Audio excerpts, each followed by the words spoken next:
qu'on cherche à atteindre, effectivement. Hop, j'ai compris. Pardon, il y a une notification via Zoom. Donc l'idée, c'est effectivement d'atteindre ce stade ultime, effectivement, où tout est recyclé à court terme, hein. L'idée, c'est de faire des boucles et non plus avoir une économie linéaire qui extrait le matériau, qui l'utilise et ensuite c'est enfoui, ça va dans une poubelle. Enfin, ça va dans une poubelle et c'est enfoui et c'est enterré. Et puis plus personne ne profite effectivement, entre guillemets, de ce matériau-là ou de cette énergie-là qui est utilisée, par exemple. Voilà.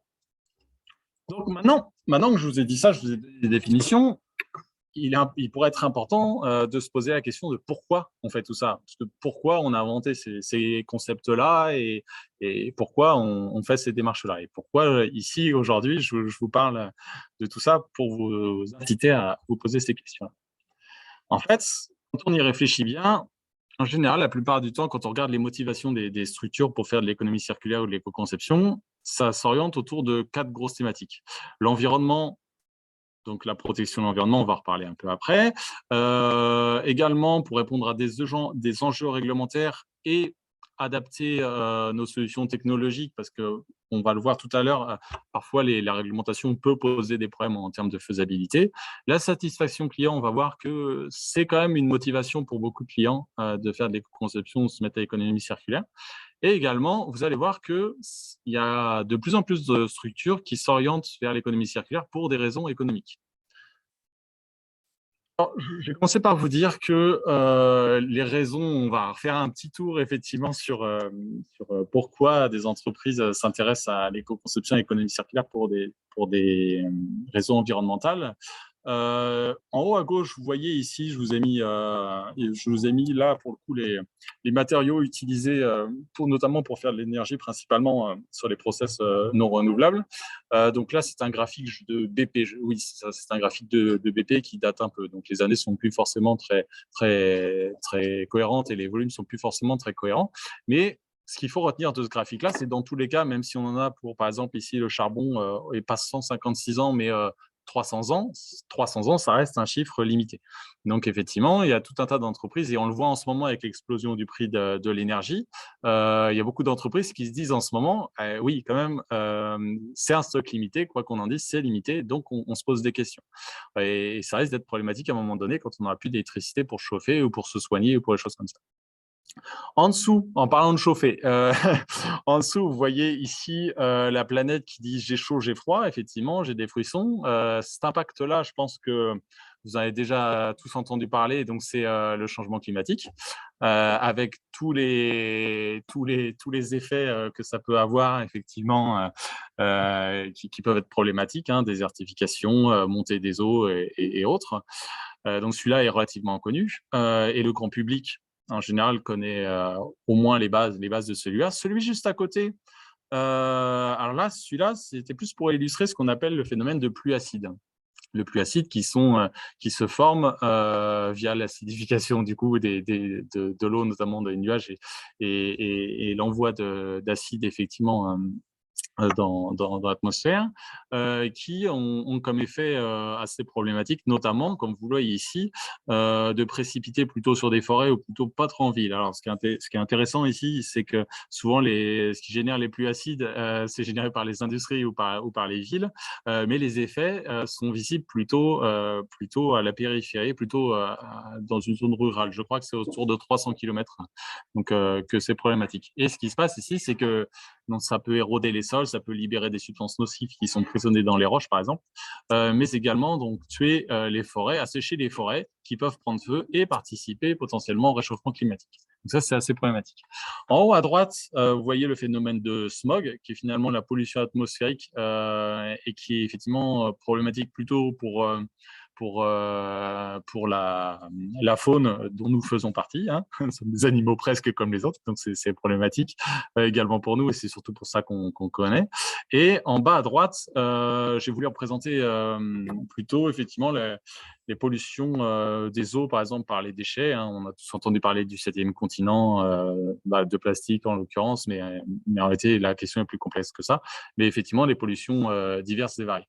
Donc ça, c'est c'est une des raisons pour lesquelles les structures, hein, pour aller plus largement que les entreprises, s'intéressent effectivement à l'éco-conception et à l'économie circulaire. Également, je vous disais que les structures font aussi ça pour anticiper la réglementation, notamment la réglementation sur l'emballage, sur les équipements électroniques et électroniques, également l'automobile, via plutôt des directives qui s'intéressent à la fin de vie. Alors, celles et ceux qui sont notamment, qui ont fait des stages ou qui sont dans les entreprises ou qui sont du secteur de la plasturgie notamment, c'est des lois qu'on connaît bien, notamment la loi AGEC, autrement appelée loi anti-gaspi, qui pour le coup pose de grosses contraintes effectivement pour les industriels notamment, et qui demande aujourd'hui d'avoir des démarches notamment en fin de vie, mais pas que, en réalité, il y a d'autres solutions qui s'appliquent aux emballages. Donc effectivement, l'avantage, c'est quand on a volontairement cette démarche-là d'éco-conception, d'économie circulaire, forcément, on développe une avance potentiellement stratégique vis-à-vis de nos concurrents. Vous avez à peu près la même chose sur les équipements électroniques et électrotechniques et sur les VHU, même si sur les VHU, hein, vous voyez, la réglementation existe depuis 2000. Donc, on n'entend plus trop parler parce que c'est un peu, entre guillemets, rentré dans les mœurs. Les industriels sont un peu plus habitués à ça. Encore que, c'est plus compliqué que ça. Mais sur tout produit, vous avez les réglementations qui concernent plutôt les substances dangereuses, avec notamment REACH, qui est une directive européenne, qui concerne vraiment tous les produits et qui peut poser problème également dans la plasturgie via l'interdiction. On se souvient tous des plastifiants notamment, des EHP et autres qui ont été interdits, qui effectivement ont posé problème à certaines entreprises qui n'avaient pas anticipé la réglementation en faisant de la veille, en faisant de l'éco-conception tout simplement. Tout ce qui est produit lié à l'énergie, donc là pour information, parce que du coup ça concerne indirectement la plasturgie, c'est effectivement tout ce qui consomme de l'énergie. Donc là, il y a directement des réglementations qui imposent une méthode d'éco-conception et des performances à atteindre. Et également, alors là, on est sur une expérimentation dont les conclusions ne sont toujours pas tirées d'ailleurs, sur 2 expérimentations dont les conclusions ne sont toujours pas tirées, plutôt sur les produits de grande consommation, sur l'affichage environnemental. Vous savez, tout ce qui est score, quand vous achetez une machine à laver, choses comme ça, vous avez effectivement une grille. L'idée, c'était en fait de faire ça pour plus largement, pour plus de produits encore. Et du coup, comme je vous disais, donc pour anticiper la réglementation et leurs conséquences. Donc ça, c'est vraiment, c'est vraiment important, hein, en général, on s'intéresse bien, ça nous permet en général d'anticiper aussi les conséquences, de ces nouvelles réglementations. Concernant, répondre aux attentes clients et aux consommateurs, c'est clairement, une réalité aujourd'hui, hein. Donc là, ici, vous avez, l'étude, Ethicity de Greenflex qui a été, financée par l'ADEME, ou du moins l'ADEME participait. Alors l'étude, a voulu, comment dire? A interviewé, plus de 4 100 individus, âgés de 15 à 72 ans. Donc un panel quand même assez large et de tous milieux socio-économiques, enfin vraiment un panel assez large. Et pour leur demander tout simplement, là, sur cette question-là, c'était pourquoi vous achetez des produits en lien, qui ont finalement une démarche environnementale. Et ici, voilà, vous avez un peu, enfin, quelles sont vos actions en fait, pour améliorer vos impacts sur l'environnement, en somme, hein. Et effectivement, 51% ont dit c'était pour consommer autrement. Donc, c'est quand même important. En fait, si vous voulez, il y a une grosse partie effectivement de la population aujourd'hui, enfin au moins 50% du coup, qui souhaite effectivement, qui est intéressé quand une personne est dans un supermarché, se pose la question de dire bon, bah, j'ai le choix entre un produit A et un produit B au même prix. Je vais plutôt aller vers le produit plus respectueux de l'environnement. Donc ça, aujourd'hui, c'est une réalité. Et il y a plusieurs études, hein, l'étude Ethicity, en réalité, il y en a déjà eu plusieurs sur la décennie là. Donc ça, c'est une réalité. Effectivement, à chaque fois, c'est aux alentours de 51%, de 50, soit oui, entre 40 et 60%, tout dépend des périodes, vous en doutez bien, et des générations. Mais ça, c'est vraiment une réalité. Et ça, les entreprises en sont conscientes. Les consommateurs en demandent toujours plus et demandent toujours plus d'informations et de preuves. Alors ça, c'est un autre débat, mais vous voyez que c'est quand même de plus en plus important. Et pourquoi aussi, une autre question aussi, c'est-à-dire, qu'est-ce qui pourquoi vous choisissez des produits plus respectueux de l'environnement? Quelles sont vos motivations? Et on a quand même 41% de la population qui nous parle de santé plutôt que juste la planète, l'environnement. Alors ma supposition, c'est que le grand public a commencé à comprendre que, la préservation de notre environnement, ça a un impact direct sur la santé. Donc ça, c'est une supposition, mais par mon expérience, je ne pense pas trop me tromper. Donc ça, c'est vraiment, ce graphique-là, c'était surtout pour vous montrer que les consommateurs prennent de plus en plus conscience du phénomène et sont de plus en plus, vigilants là-dessus. Heu et là, je vous disais tout à l'heure, ici, c'est un peu un récapitulatif, hein, de ce que je vous ai dit au fur et à mesure pour les intérêts économiques. Notamment, effectivement, bah, les entreprises se rendent compte que quand elles prennent de l'avance, tout simplement, elles ont des innovations, elles prennent un avantage concurrentiel sur leurs concurrents, mais également la rentabilité. En somme, l'idée, pour revenir à ce graphique-là, de plus en plus de structures se rendent compte que, finalement, l'aspect, économique, il arrive directement au milieu de tout ça. En réalité, l'aspect environnement génère directement des coûts, des surcoûts, sur le produit. Parce qu'effectivement, quand vous avez vos salariés qui sont malades parce que vous utilisez des substances dangereuses, forcément, c'est problématique, et ça vaut, bah, tout simplement, ça vous coûte des sous, quoi. Voilà. Alors, après tout ça, après vous avoir dit pourquoi, maintenant, ce qui va peut-être vous intéresser, c'est que je vous explique comment. Comment on arrive et comment on fait ça. Finalement, c'est assez simple, hein. J'ai tendance à dire que c'est un sujet assez simple, l'économie circulaire et l'éco-conception. C'est tout simplement, il suffit de questionner ce qu'on appelle le cycle de vie, c'est-à-dire s'intéresser à toute la vie du produit, à toutes les étapes que le produit subit. Parce qu'à un moment donné, effectivement, extraction des MP pour matières premières, pour chaque produit qui est autour de vous, pour chaque chose qui est autour de vous, il a fallu extraire à un moment donné des matériaux, fabriquer le produit, le distribuer, l'utiliser, la maintenance et la fin de vie. Et l'objectif, effectivement, c'est vraiment de questionner. J'ai pas dit analyser, j'ai dit juste questionner. Parce que vous allez voir qu'il y a des méthodes, il y a des outils assez simples, pour se poser des questions assez simples sans rentrer vraiment dans le détail. En réalité, ça dépend un peu de notre budget, de notre difficulté. Pourquoi? Parce qu'en fait, comme je vous disais, à chaque étape, finalement, ce qu'on se rend compte, c'est qu'à chaque étape, il y a des impacts directs sur l'environnement. Et également, bien questionner l'ensemble des entrants et des sorties. On pense souvent aux consommations de ressources et aux consommations d'énergie quand on fait une analyse environnementale, quand on se pose des questions pour essayer d'évaluer notre impact. On se pose un peu moins la question des émissions qu'il peut y avoir dans l'air ou dans l'eau et dans le sol, par exemple, quand il y a une réaction chimique. Et il faut bien penser à mesurer les émissions que des gaz de réaction, effectivement, vont gérer. Ils peuvent être, vont émettre. Donc ça peut être assez important également, sur la santé humaine, mais également sur les écosystèmes, sur l'environnement. Et également, ce qui est important, et ça, vous commencez à le comprendre, c'est également se poser des questions sur plusieurs impacts environnementaux et pas que ceux qu'on voit localement. Ce qu'on a tendance à constater, c'est que moins on voit l'impact environnemental, plus il est problématique. Par exemple, le trou dans la couche d'ozone, or, jusqu'à ce qu'on envoie des satellites dans l'espace, on ne s'était pas rendu compte de la présence d'un trou dans la couche d'ozone. Pourtant, c'est quand même un problème très dramatique. C'est pareil, le réchauffement climatique, c'est global et si on regarde à petite échelle, on se dit bon bah cet été il fait un peu plus chaud, bon ça, voilà. Et souvent la gravité, moins c'est visible, plus c'est grave. Donc ça c'est important. Pourquoi on fait tout ça? Pourquoi, par exemple, ici sur ce graphique, on s'intéresse aux impacts sur la matière première, sur la fabrication? C'est tout simplement si on a une super bonne idée pour diminuer nos impacts sur l'environnement lors de la fabrication.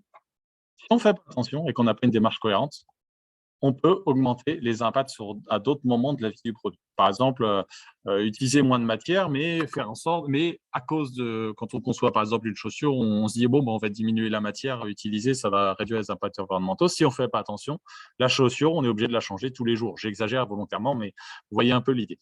L'idée, c'est bien d'avoir cette démarche complète et bien regarder sur l'ensemble du cycle de vie et sur plusieurs impacts. Pourquoi sur plusieurs impacts? Parce que sur la même logique, il serait dommage de diminuer un tout petit peu les impacts sur le trou de la couche d'ozone, mais d'augmenter énormément les gaz à effet de serre. Ça, ce serait un peu problématique.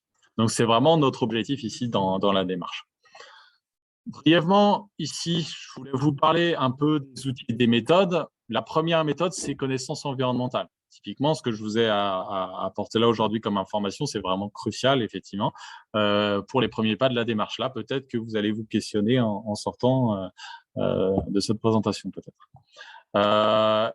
Ensuite, il faut savoir comment réfléchir, et c'est là où ce n'est pas forcément évident, savoir comment faire pour ne pas oublier d'étapes du cycle de vie, pour ne pas oublier d'impact, pour ne pas comparer deux impacts et autres. Et également, il faut bien entendu maîtriser le processus industriel. Si vous essayez de faire une analyse environnementale, mais que vous n'avez aucune connaissance de comment fonctionne votre entreprise et comment sont fabriqués vos produits, ça peut poser problème. Au niveau des outils, il en existe plusieurs. Il existe ici des outils qui permettent d'analyser l'ensemble des étapes du cycle de vie, l'ensemble des impacts environnementaux. Mais il en existe également des plus simplifiés qui vous permettent de mesurer, par exemple, que les gaz à effet de serre ou que lors de la fabrication ou un panachage.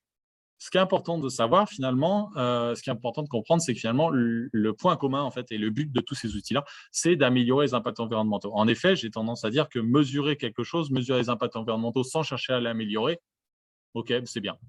Mais ça sert pas à grand-chose en réalité. Et le but commun en fait, entre l'ensemble de ces outils et ces méthodes, c'est tout simplement d'améliorer les choses. Voilà. Parce que sinon, on passe du temps, on passe de l'énergie et on génère des impacts pour rien à mesurer quelque chose si c'est pour rien d'en faire. Ici, je ne sais pas si le support vous sera transmis, en tout cas moi je vais l'envoyer aux organisateurs. On ne va pas passer trop de temps dessus, mais vous pouvez regarder ici, c'est finalement pour vous montrer qu'il y a un panache assez impressionnant d'outils qui vont juste un guide normatif par exemple, ou un guide pour les personnes qui font les conceptions des pièces, mais également des outils plus complets qui se nomment analyse de cycle de vie, ACV pour l'acronyme ici, qui sont des outils vraiment très complets, très complexes à prendre en main et qui vous prennent beaucoup de temps, mais qui vous permettent effectivement d'améliorer les choses très finement. Ici, voilà, c'était pour vous montrer qu'il existe plusieurs types de logiciels. Il y a notamment des choses qui vont peut-être vous parler, notamment SolidWorks, qui intègre un module environnement, bon, un peu discutable, mais qu'il existe aussi donc, des outils très complets qui sont utilisés notamment pour faire des outils plus simplifiés. Donc ça, c'est assez important. Et il existe également des outils spécifiques, par exemple BE ici, qui est un outil spécifique pour les emballages. Aujourd'hui, on trouve des outils, j'ai eu à travailler, moi, sur un outil d'éco-conception de bière, voilà, de brasserie, pardon, pour la fabrication de bière. Vous voyez, aujourd'hui, il existe des outils assez simplifiés sur des spécialités très, très, voilà, très spécifiques. C'est un peu redondant. Également, ici, je vous ai mis des normes. Il existe aujourd'hui des normes avec des méthodes quantitatives ou qualitatives, des normes finalement qui vous indiquent comment faire plus globalement et qui vous expliquent une démarche d'amélioration globale. On trouve aussi du quantitatif, hein, qui est juste oui, non, est-ce que tu as fait ça ou oui, non. Il existe un cas un peu particulier qui s'appelle l'ISO 14001, dont vous avez déjà entendu parler. Avant de vous en parler un tout petit peu plus dans le détail, je vais d'abord vous faire un petit rappel historique du management environnemental depuis les années 60. Au début des années 60 jusqu'au milieu des années 80 à peu près, la stratégie des pouvoirs publics, la stratégie des entreprises et des structures, c'était plutôt de mettre en place des mesures curatives. Bon, on avait déversé des substances dangereuses, voilà, on va mettre des mesures pour nettoyer. Voilà. À partir des années 80, on s'est dit, ça serait quand même bien si on mettait des mesures de prévention pour éviter que ces substances dangereuses finissent dans la nature. Donc là, on s'est mis à faire de la prévention sur site. Et depuis le début des années 2000, ça a été théorisé beaucoup plus tôt, mais vraiment la mise en application, ça a été plutôt au début des années 2000. On s'est dit, tiens, pourquoi on ne ferait pas de l'éco-conception? C'est-à-dire, on ne regarderait pas pourquoi finalement on utilise ces substances dangereuses-là qui potentiellement peuvent finir dans la nature. Donc, vous voyez ici, il y a eu vraiment un changement. Et ce qui se passe, c'est que la norme ISO 14001, qui, elle, date de 96, avait une logique finalement de prévention précédemment. Donc, avait ce qu'on appelle une approche organisme. Donc, c'est-à-dire que l'idée, c'est on regardait ce qui se passait dans l'usine, on regardait nos pollutions qu'on pouvait avoir directement dans notre usine, mais finalement, notre focus, c'était vraiment notre usine qui nous intéressait. On ne s'intéressait pas au cycle de vie. Et avec l'évolution des mentalités, aujourd'hui, l'ISO 14001, donc depuis 2015, intègre effectivement et dans une logique d'éco-conception. En somme, alors je sais plus l'intitulé exact, mais ça vous dit de réfléchir aux impacts environnementaux sur l'ensemble du cycle de vie. Voilà. Là, ici, c'était pour vous montrer, parce que voilà, au niveau timing, c'est assez serré quand même, mais là, l'idée, c'était juste vous expliquer que l'éco-conception, ça concerne tout le monde. Vous avez besoin de services commerciaux, services marketing, des achats, de la logistique, des productions, bureau d'études, management. Pourquoi? Parce qu'effectivement, par nature, comme vous êtes sur un truc qui concerne l'ensemble du cycle de vie, il vous fait des informations de tout le monde. À moins d'avoir une entreprise où une personne est spécialiste de tout, dans ce cas-là, c'est cette personne-là qui fait l'étude de A à Z, mais en général, vous avez besoin d'informations de vos collègues, de vos clients et également de vos fournisseurs. Donc ça, c'est important. Donc c'est vraiment la principale clé du succès, c'est une prise en compte globale par l'entreprise, par la structure. Également, ici, je vous ai mis quelques freins et clés pour la réussite, pour la démarche, hein, la transversalité pour la réussite, la méconnaissance du sujet et notamment ne pas comprendre effectivement ce que je vous ai expliqué là aujourd'hui. Là, typiquement, avec le peu d'informations que je vous ai donné aujourd'hui, déjà, vous avez des très bonnes bases pour faire de l'économie circulaire et de l'éco-conception concrètement. Et c'est pas une blague quand je dis ça, vraiment. Et alors là, c'est un peu un point litigieux, la situation économique. Je connais des entreprises que ça a aidé d'être dans une mauvaise passe économique parce que ça leur a permis en fait de poser, ils se sont dit, de toute façon on n'a plus rien à perdre et de tout remettre en question et finalement d'améliorer l'ensemble de leur process, d'en profiter pour améliorer l'ensemble de leur process. Et l'entreprise en question a quadruplé son effectif, mais ce n'est clairement pas un cas isolé. Et le travail en réseau, c'est vraiment un truc important, vous l'avez compris. Alors la question qu'on pourrait se poser, c'est est-ce que c'est rentable? Parce qu'en effet, il vous faut de la recherche, il faut former vos personnels, il faut acheter un outil ou une méthode. Bref, il vous faut pas mal de moyens humains et matériels. En contrepartie, si c'est fait intelligemment, on peut optimiser nos produits, nos process, réduire nos consommations de matière, d'eau et autres. Donc finalement, ça peut être potentiellement intéressant. Donc ici, je vous ai mis quelques graphiques pour vous montrer que oui, c'est rentable. Donc en réalité, il y a eu 2 études vraiment les plus importantes. Une en 2008, donc c'était que sur une trentaine de personnes, mais voilà, ça a le mérite d'avoir posé les premières bases. On s'est rendu compte que quand même une grosse partie, donc 53% plus 37%, finalement, il n'y avait que 10% des entreprises, donc là, ici, c'était sur les marges bénéficiaires, il n'y a que 10% des entreprises, de ces 30 entreprises, qui ont déclaré avoir une marge inférieure. Donc c'est quand même assez important à signaler. Donc 53%, où ça s'est équilibré. Donc ça à court terme, c'était à court terme. Ensuite, il y a eu d'autres questions. Donc 5 ans après, finalement, le pôle éco-conception et leurs collègues québécois sont revenus auprès de ces entreprises-là pour leur poser la question, OK, bon, bah, 5 ans après, est-ce que vos produits existent toujours?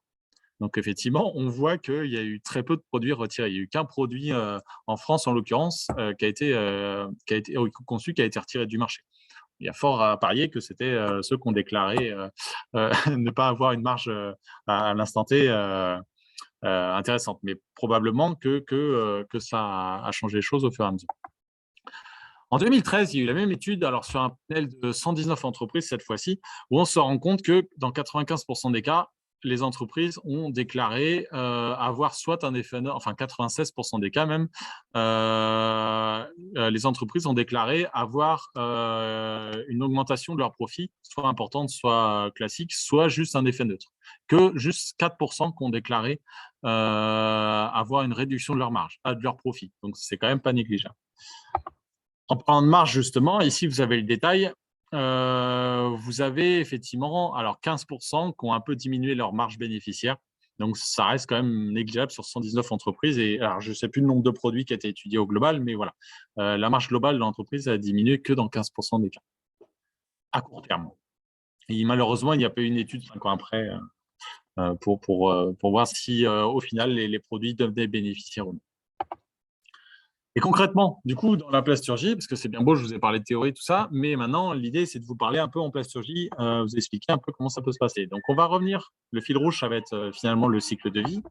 Donc, tout simplement, les exemples qui sont des exemples, ça reste que des exemples, c'est pas des exemples à appliquer dans tous les cas, parce que peut-être que les solutions à apporter ici vont pas être pertinentes sur ce qui va vous intéresser, sur le produit que vous fabriquez ou que vous allez faire fabriquer et autres. On trouve par exemple l'utilisation de polymères biosourcés, de matériaux renouvelables de toutes sortes, l'intégration de matières recyclées, des choses comme ça. Ça, c'est pour l'extraction des matières premières. Pour la fabrication, souvent, ce qu'on voit en plasturgie, c'est économie d'eau. Par exemple, une régulation qui va consommer un peu moins d'eau, un peu moins d'énergie, une presse synthétique qui va consommer moins d'énergie, la valorisation de nos déchets, donc par exemple de nos carottes ou choses comme ça. Sur la partie distribution, allègement de nos produits, parce que si on allège une pièce, forcément, on a besoin de moins d'énergie pour la transporter.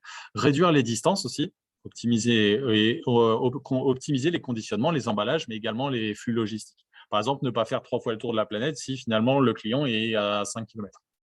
Ça peut faire sourire, mais effectivement, des cas comme ça peuvent exister et existent souvent quand même. Sur l'utilisation, quand vous faites un produit qui consomme de l'électricité, par exemple, diminuer sa consommation d'énergie.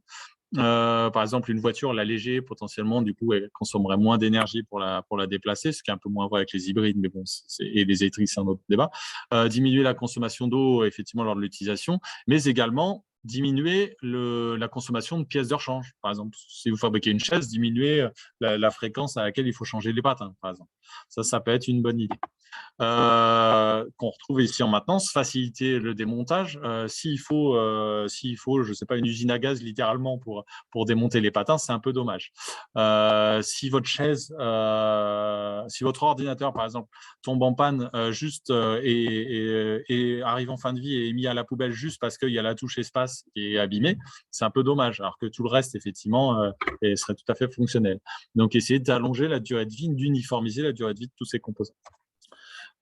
Et en fin de vie, réfléchir à tout ce qui est recyclage matière, compatibilité des matériaux aussi, lorsqu'on sépare, réfléchir au fait qu'on puisse bien les traiter ensemble, faire de la valorisation énergétique et autres. Et essayer du coup de réaliser une boucle.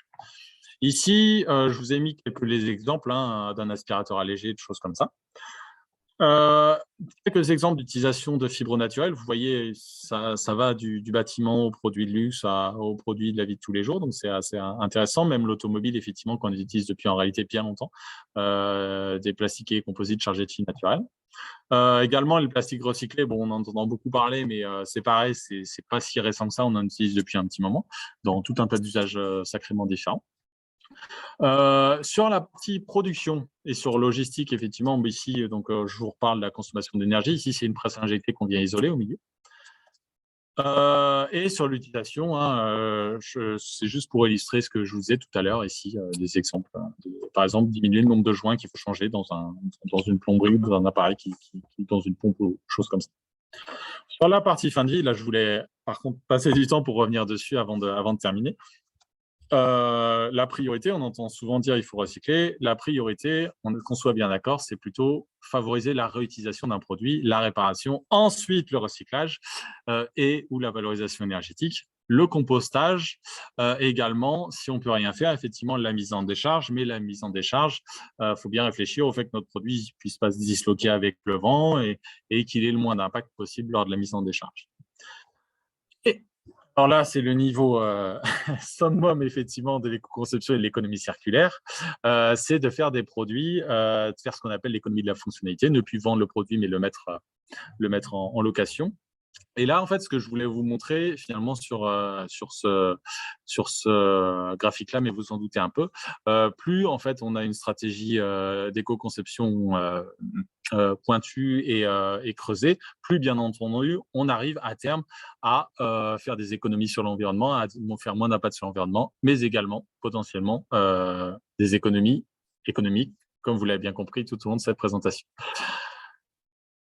Pour assurer quand même, Polyvia Formation et Via Industrie sont quand même là pour vous accompagner, pour vous aider, notamment avec ce qui me concerne directement, Polyvia Formation, notamment la licence professionnelle et éco-conception matières plastiques, le master également matériaux plastiques et éco-conception, également des formations courtes qui peuvent être sur l'éco-conception, sur des thématiques associées, le recyclage, des choses comme ça.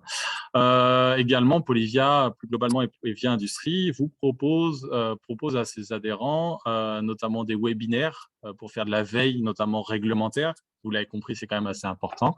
Et aussi organiser des veilles sur d'autres sujets. On peut organiser des groupes de travail aussi pour vous faire réfléchir ensemble sur toutes ces thématiques-là et comment avancer au mieux. Également, on peut vous proposer donc des diagnostics matières plastiques recyclées, donc financés notamment en partie par l'ADEME, si je ne me trompe pas. Et également, on peut faire des diagnostics, ce qu'on appelle écoflux, qui est là plus largement effectivement sur les pistes d'économie. Liées notamment aux problématiques environnementales. Et Polivia propose également ce qu'on appelle le label mort plutôt, pour mobiliser, pour recycler, voilà, autour de cette thématique. Voilà. C'est tout bon pour moi. Si vous avez des questions, je suis tout oui. Merci beaucoup, Monsieur Lukowski. Je repasse devant la caméra pour que vous me voyez. Merci beaucoup. Vous clôturez parfaitement cette journée de conférence. On va vous poser quelques questions du public. La première, c'était dans une de vos dernières slides, vous parlez de la priorité de fin de vie des produits et vous mettez la valorisation énergétique avant le compostage. Ce n'est pas quelque chose qui est intuitif comme ça. Surtout dans le monde d'aujourd'hui où les impacts du CO2 sont très importants. Comment justifiez-vous ça? En effet. Alors, c'est vrai qu'en réalité, la valorisation énergétique et le compost sont tous les deux des valorisations matières. Autre que pour l'usage. En fait, la différence entre le recyclage et la valorisation, le recyclage, c'est que, par exemple, pour un plastique, le recyclage, vous réutilisez le plastique pour ses propriétés de plastique. La valorisation, qu'elle soit énergétique ou via le compost, c'est quand vous réutilisez plutôt la matière pour en faire autre chose, avec d'autres avantages. Et en réalité, c'est vrai que c'est peut-être pas suffisamment bien présenté ici. C'est vrai que le compostage, c'est une autre sorte de valorisation qui est finalement à peu près au même niveau.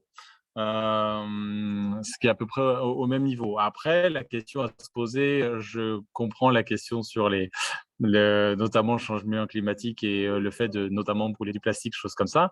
Le fait est qu'ici, le plastique, il est fabriqué.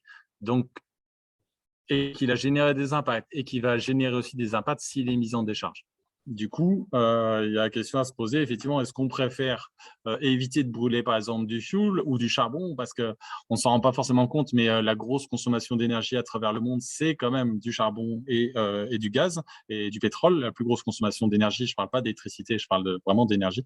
C'est pour ça que la valorisation énergétique est quand même assez importante. Le compostage, c'est intéressant, c'est une sorte de valorisation énergétique, mais alors, pour le coup, c'est plus les plantes qui en profitent, hein, si on veut schématiser. Donc, c'est pour ça qu'en réalité, les deux sont plutôt au même niveau plutôt que l'un en dessous de l'autre, en effet. D'accord, merci pour votre réponse très complète. J'ai une question moi personnellement, mais est-ce que vous avez d'autres questions que vous n'avez pas posées sur le WOCLAB peut-être? Non. On a voulu mettre des conférences sur le thème de l'environnement, surtout dans ce contexte de la COP 26. Ce matin, nous avons pu accueillir M. Vincent Chatin, qui nous a parlé plus d'une petite introduction à l'Anthropocène. Monsieur Lukowski, que pensez-vous des accords de la COP 26 qui se sont terminés très récemment? Pour être honnête, j'ai pas du tout suivi les accords qui ont été signés lors de la COP 26. Bon, d'accord. Très bonne réponse. Voilà. Ah oui, une question par rapport aussi au monde de l'industrie. D'après vous, est-ce que l'éco-conception est assez utilisée dans l'industrie ou c'est encore une méthode assez jeune qui n'est pas encore bien implantée dans l'industrie? Alors, est-ce que c'est bien utilisé encore dans l'industrie? Déjà, ça dépend des industries. Après, la méthode, là, je vous ai présenté, si vous voulez, la méthode la plus complète et je ne suis pas rentré dans le détail des méthodes plus simplifiées, mais en réalité, ce qu'on se rend compte quand on creuse un peu et pour avoir accompagné beaucoup de clients de tout secteur industriel du coup et de tout type de structure, on se rend compte que les gens naturellement en font quand même un tout petit peu avec plus ou moins de méthodes. donc, oui et non. Effectivement, oui, il y a plus de gens qui réfléchissent sans forcément de méthode. C'est peut-être un peu le bémol. Donc la question c'est oui et non. Oui, il y a effectivement pas mal de gens qui s'y intéressent. Non, c'est forcément pas assez, bien entendu. Mais à mon avis, le problème aujourd'hui, le manque, il est surtout au niveau de la formation, hein. J'ai des apprentis normalement que j'envoie sensibiliser des citoyens et notamment chaque année d'eux-mêmes, ils vont sensibiliser des très jeunes publics, notamment en primaire. Ce qui est plutôt rassurant, c'est que se rendre compte que les jeunes ont de plus en plus de compétences dedans et vont naturellement, même d'ailleurs ta génération à toi, Dorian, hein, avec votre promo, c'est pas votre spécialité. Je vois qu'effectivement, par rapport à quelques années précédentes, vous êtes de plus en plus sensibilisés. Et ça, de fait, d'une certaine manière, ça va, ça va de plus en plus, comment dire, augmenter les pratiques dans les entreprises, qu'elles soient formalisées ou non. Voilà. Désolé pour la réponse un peu longue, mais voilà. Oui, on a une question de Monsieur Sébastien Cara, le conférencier précédent. C'est pas forcément une question, mais c'est pas forcément une question. Et nous, par exemple, on a investi récemment sur l'éco-conception. Je sais que des fois, on en fait sans le vouloir, juste en réduisant la quantité de matière dans les produits, par exemple. On a vu plusieurs méthodes. Alors, on a plusieurs logiciels. Je crois on travaille pas mal avec l'ADEME et on avait CIMAPRO, si je ne me trompe pas, un logiciel. Après, ce que je remarque, c'est que sur les ACV, des fois, les valeurs, on trouve des valeurs différentes.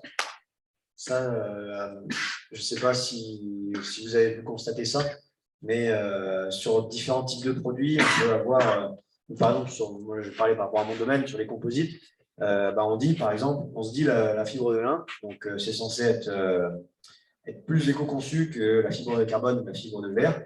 Et au final, on se rend compte que apparemment, la fibre de verre serait moins impactante que la fibre de lin. Oui, alors c'est pour ça que merci effectivement comment dire, votre commentaire. Et effectivement, c'est pour ça que la méthode s'intéresse effectivement à plusieurs impacts, parce que notamment, du coup, pour avoir commercialisé, enfin c'est compliqué, mais pour avoir commercialisé effectivement de la fibre de lin, on se rend compte que sur pas mal d'impacts, effectivement, elle est en général moins impactante, mais notamment sur l'eutrophisation, c'est-à-dire alors sur un des impacts sur l'eau, on ne va pas rentrer dans le détail, mais effectivement, elle est plus impactante. Donc, c'est pour ça qu'effectivement, on a une démarche où on regarde plusieurs impacts environnementaux, parce qu'en réalité, il n'y a aucune solution qui est vraiment top sur l'ensemble des impacts environnementaux, ou alors c'est qu'on faisait vraiment n'importe quoi avant. Mais surtout, effectivement, le lin peut être problématique parce que quand il est utilisé, notamment quand il est considéré comme isopropriété au verre. Typiquement, j'ai malheureusement connu beaucoup d'entreprises qui effectivement venaient me voir en disant voilà, monsieur Lukowski, bonjour, aujourd'hui j'ai une pièce en verre, je voudrais remplacer en lin. Et effectivement, qui y allait. Sauf que du coup, le lin n'avait pas forcément les mêmes propriétés recherchées que le verre et que malheureusement, il fallait en rajouter par exemple beaucoup plus. Et le fait d'en rajouter beaucoup plus, ça contrebalançait, si vous voulez, utiliser plus de lin, c'était plus problématique qu'utiliser moins de verre, par exemple. Et c'est pour ça, ce que je n'ai pas expliqué avant, mais c'est vrai que quand on a une démarche de ce type-là, la définition de la fonction de notre produit est vraiment intéressante. Et c'est pour ça que j'ai alerté justement sur cette slide-là, c'est bien un bot qui est affiché, sur le fait qu'effectivement, tout ça, attention, c'est des idées qui peuvent être appliquées, mais qu'au cas par cas, elles peuvent, par exemple, ne pas être du tout pertinente d'un point de vue environnemental, parce que votre produit, en fait, il est pas adapté. Enfin, c'est pas le produit qui est pas adapté, c'est la solution qui est pas adaptée pour une raison physique, chimique, que sais-je. Voilà. Par exemple, la logistique, vous n'avez pas le choix parce que les mines de je ne sais pas quels matériaux sont forcément à l'autre bout du monde, donc vous ne pourrez pas réduire la distribution. Et que si vous faites autrement, peut-être que les impacts vont être plus problématiques au global. Donc, voilà. J'espère que j'ai répondu à… J'avais une autre question. Normalement, il me semble qu'il va y avoir des pénalités pour les entreprises qui ne mettent pas en œuvre un certain pourcentage d'éco-conception de leurs produits. Je ne sais pas si vous êtes au courant de ça ou pas. Alors, Oui, c'est vrai qu'il y a certaines filières où le législateur a imposé des démarches d'éco-conception ou des performances environnementales à atteindre ou des taux de recyclé à intégrer ou des choses comme ça. Mais c'est vrai que pour le coup, il y a de plus en plus de filières depuis 3-4 jours, là, depuis le 15, par exemple, la filière de l'informatique, effectivement, doit respecter des objectifs, que ce soit aussi niveau matériel. Donc ça, d'ailleurs, vous, Plasturgie, ça peut avoir un impact d'ailleurs sur vous directement, pour le coup, cette réglementation très récente. Après, c'est vrai que des cas, il en existe plein, je vous avouerai, c'est vrai que j'en ai mis quelques-unes tout à l'heure, mais oui, c'est vrai que le législateur aujourd'hui, ouais, a tendance à imposer une démarche que je ne vous ai pas dit quand je vous ai présenté la 14001 tout à l'heure aussi, c'est important. Vous avez peut-être déjà entendu parler toutes et tous de la TGAP, la taxe, je crois que c'est générale pour les activités polluantes. Tout simplement, quand une entreprise, par son activité, émet des déchets, émet des gaz à effet de serre, des choses comme ça, vous payez des taxes en fait à l'État, des taxes pour compenser votre pollution. Et ce qui se passe, c'est qu'aujourd'hui, quand vous avez une démarche ISO 14001 et donc depuis peu une démarche sur l'ensemble du cycle de vie, vous avez un abattement sur cette taxe sur la pollution. D'une certaine manière, c'est une façon d'inciter les structures à se mettre à l'éco-conception et à faire attention à l'impact environnemental sur leurs produits et non plus sur leur vie. Donc, mais oui, il existe pas mal de réglementations sur le sujet. Merci beaucoup, Monsieur Lukowski, pour toutes ces réponses complètes. On va clôturer cette dernière conférence là-dessus. Vous avez un dernier mot, Monsieur Lukowski? Merci à tout le monde. Merci à tout le monde et n'hésitez pas. Donc, je vous avais mis mes coordonnées au tout début de la présentation. N'hésitez pas hein, si jamais vous avez des questions, n'hésitez pas à revenir vers moi pour toute question en lien avec le sujet. Voilà. Et puis, bonne fin de journée. Merci beaucoup. Merci beaucoup.